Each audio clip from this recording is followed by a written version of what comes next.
said that the first step was there was like and they would have to do would be her and the escort. She says that, it was very well choreographed. Like, it was almost, when she was describing it, I was like, it sounds like he was shooting a music video. Executive producing. No, for real. So that first step was the descriptive foreplay, and then step 2 was the touching. The courtroom testimony from Cassie Ventura.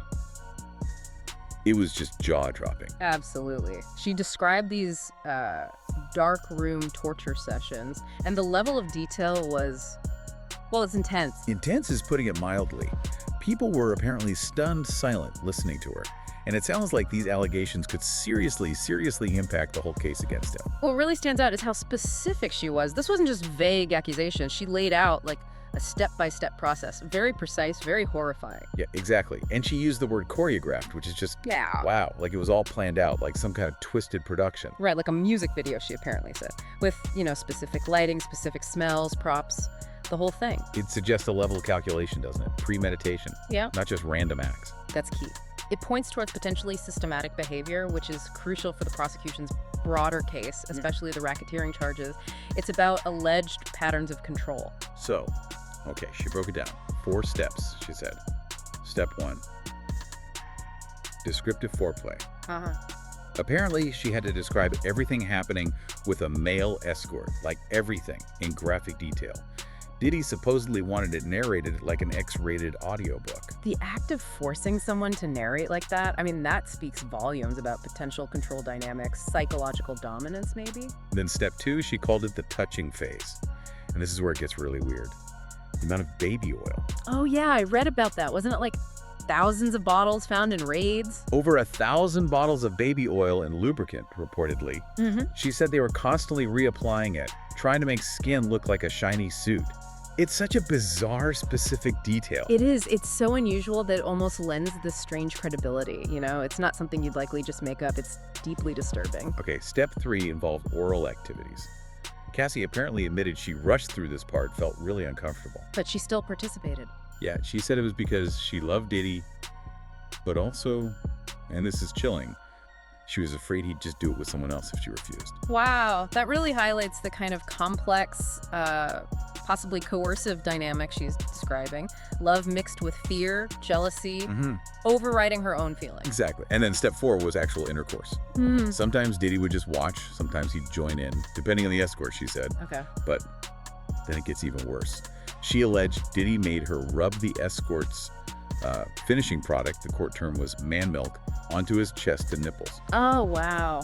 That's exceptionally graphic. Apparently the courtroom reaction was pretty visceral on that one, you can imagine. I can only imagine. That suggests a level of alleged humiliation and control that goes way beyond typical sexual dynamics. And there was more. One of the most shocking bits, an allegation that a male escort was made to urinate on her. Good grief. And when asked why she didn't stop it, Cassie talked about feeling intoxicated, totally powerless, these 2 men towering over her, just trapped. That feeling of powerlessness, the potential intoxication, that's critical for her testimony regarding consent or lack thereof. She even mentioned being forced to participate during her period, mentioned blood on the sheets. Just awful. So why? Why go through it?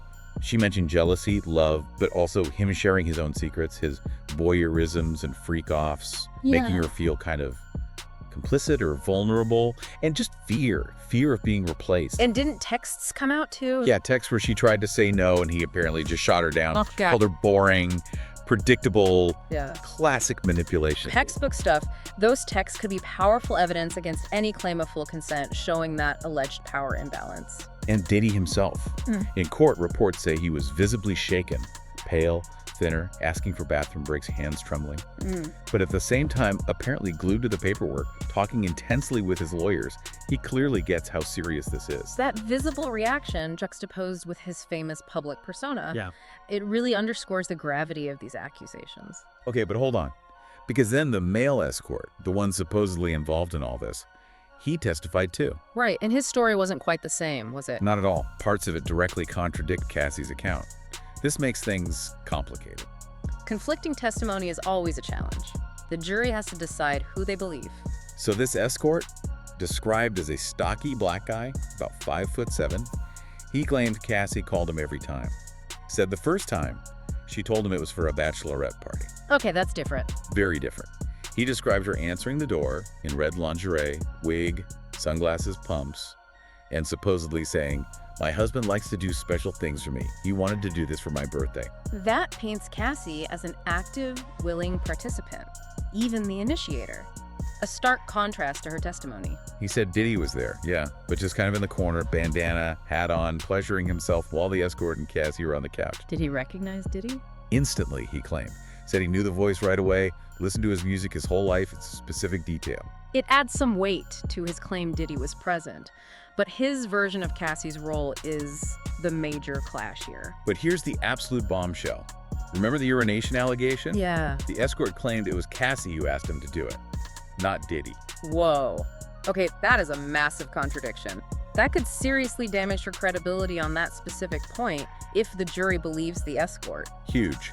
However, and this is really important, the escort did seem to back up the abuse claims in another way. How so? He testified he couldn't perform sexually anymore after witnessing Diddy allegedly beat Cassie very badly at her place. Said she took too long coming back to the room or something. So while contradicting the details of the alleged sexual acts, he corroborates the physical violence narrative. Exactly. It supports her broader claims of physical abuse, even if the specifics of the other encounters are disputed. Interesting. That adds another layer of complexity for the jury to sort through. And apparently, while this escort was giving the really graphic testimony, some of Diddy's family members who were there actually got up and left the courtroom. Wow, that suggests things got extremely uncomfortable, even for them. You'd think so. Okay, so let's talk charges. Diddy's facing some heavy stuff. Racketeering conspiracy that could mean life in prison. That's the big one, the RICO charge. Then 2 counts of sex trafficking, minimum 15 years each. And 2 counts of transportation for prostitution, up to 10 years each. He's pleaded not guilty to everything. The severity is immense. The racketeering charge suggests prosecutors believe they can prove an ongoing criminal enterprise, not just isolated incidents. And they're painting him as having this explosive temper, especially with Cassie. They brought up an alleged kidnapping incident, where he supposedly tracked her with a gun because she went to another guy's house. Yeah, that fits their narrative of extreme control, jealousy, and potential violence. But the defense strategy is pretty interesting. Bold, even. What are they arguing? They're basically admitting he was, quote, trash. Like, yeah, maybe he was angry, maybe abusive sometimes, definitely cheated. But they argue that doesn't make him a sex trafficker or a racketeer under the law. Ugh. The bad boyfriend. Not a federal criminal defense. It's common. Trying to separate immoral personal behavior from the specific elements of the charged crimes. They use an analogy. Stealing a candy bar isn't the same as robbing the whole store. Immoral doesn't automatically equal criminal, at least not for these specific charges. It's a gamble, admitting to some wrongdoing to try and cast doubt on the more serious allegations. And then there's the video. That infamous hotel surveillance tape from 2016. The one CNN released? Yeah, that's hard to explain away. Shows him clearly assaulting Cassie in the hallway. Grabbing, shoving, kicking her. It's damning visual evidence of violence, whatever the context. And the security guard who responded back then, he's an LAPD officer now, he testified. What did he say? He said Cassie was desperate to leave, kept saying, "I want to leave," but Diddy wouldn't let her. And he saw another man in dark clothes in the room too. That corroborates her feeling trapped, and the presence of another person could be relevant to the broader trafficking claims. Cassie said the hallway thing happened when she was trying to escape one of those freak-off sessions. Diddy's team. They say it was just a fight over his phone, part of a tumultuous relationship, not forced sex. 2 very different stories explaining the same violent incident. Again, juries call on context and intent. And the defense went after that security guard's credibility, did they? They tried. Pointed out inconsistencies in his report, like maybe adding details later about a purple eye or the man in the room. They even brought up that he filmed his own shiny shoes on duty, trying to make him look unprofessional. Standard defense tactics. Try to poke holes in the witness testimony. Yeah. But the video itself is still there. Exactly. The video doesn't lie about the physical altercation itself. What's crazy is how this all exploded. Cassie filed her lawsuit back in November 23, settled it literally the next day. And then the floodgates just opened. Totally. Over 60 additional lawsuits since then. Reports say over 63 by April this year. It's an avalanche. The sheer volume is staggering. It suggests Cassie's lawsuit emboldened many others to come forward. And the time frame these allegations cover is huge. 1991 to 2022. Over 100 alleged victims mentioned across all cases, including, tragically, 25 minors. One reportedly as young as 9. This number's just horrifying. Decades of alleged abuse involving children. It's incredibly disturbing. Prosecutors are basically alleging a massive criminal operation. Sex trafficking, forced labor, kidnapping, even arson, bribery, obstruction of justice. It's wild. The RIA charge allows them to weave all these alleged separate acts together into one big conspiracy case. Remember those white parties he threw? From 98 to 09, they used to be like the height of celebrity glamour. Oh yeah, legendary parties. But now there are allegations they had a really dark side. Claims of grooming, using drug-laced drinks to facilitate sex trafficking.